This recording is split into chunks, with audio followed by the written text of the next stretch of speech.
majina naitwa Notika Manteza, ni mkurugenzi wa huduma za maabara ndani ya Taasisi ya Jiolojia na Utafiti wa Madini Tanzania JST.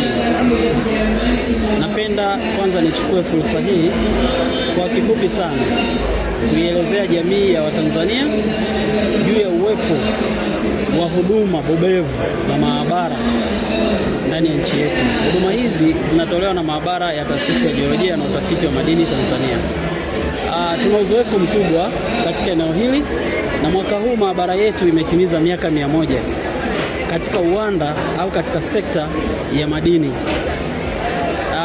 Umri huu ni mkubwa sana, kwa hiyo tuna uzoefu mkubwa na tunafanya uchunguzi wa sampuli mbalimbali ambazo zinamsaidia mdau katika sekta ya madini kumrahisishia kufanya maamuzi, kwa sababu inapokuja swala la uwekezaji, mwekezaji anahitaji kupata assurance, yani anahitaji kupata uhakika.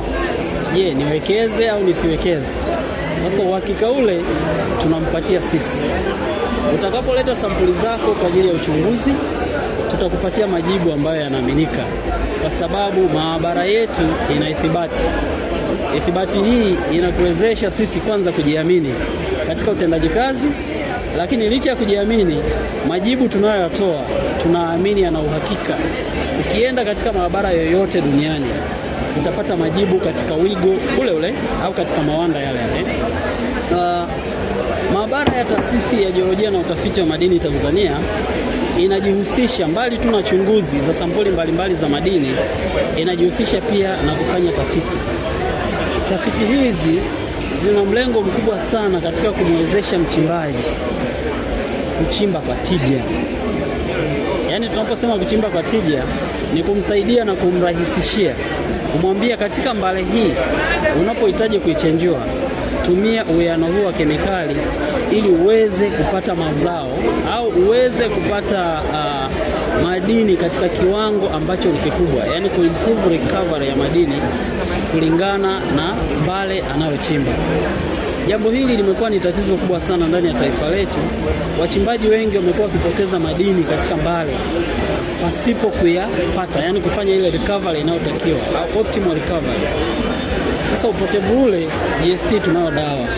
Dawa hii ni kuchukua sampuli zile na kufanya tafiti za uchenjuaji, na tafiti hizo za uchenjuaji zinampa sasa mteja au zinampa sasa ule mdau uhakika wa kile anachokwenda kukipata baada ya kuchenjua ile mbale yake, na kuhakikisha anapata kiwango kikubwa cha madini kwa ajili ya kupata faida anapokwenda kuuza.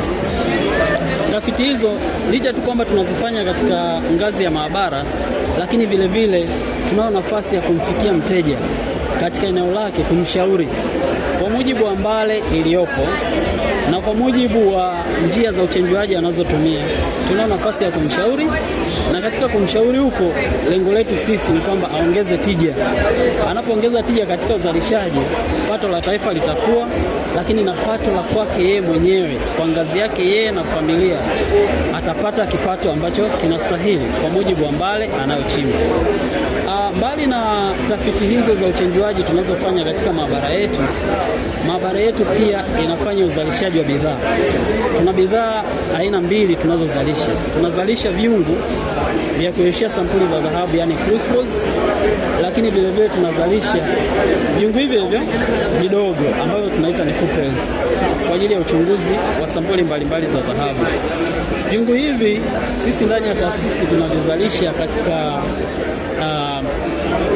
scale kama 4 naweza nikasema, au katika aina tofauti 4 ambazo ndo zinatambulika sana katika sekta.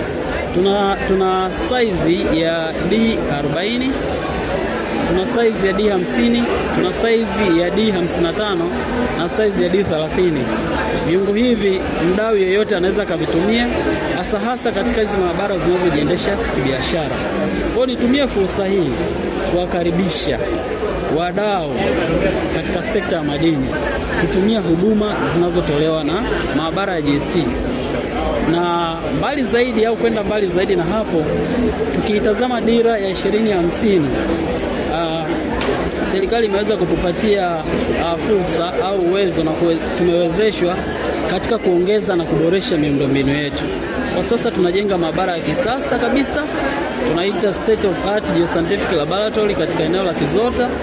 Maabara hii itahudumia sehemu kubwa sana ya nchi yetu, Afrika Mashariki na Kati. Lakini vile vile tunajenga na maabara zingine za kanda katika maeneo ambapo kuna shughuli kubwa sana za uchimbaji. Tunajenga maabara Geita na tunajenga maabara Chunya. Lengo kubwa ni kuhakikisha kwamba mdau wetu anahakikisha anapata huduma zilizostahiki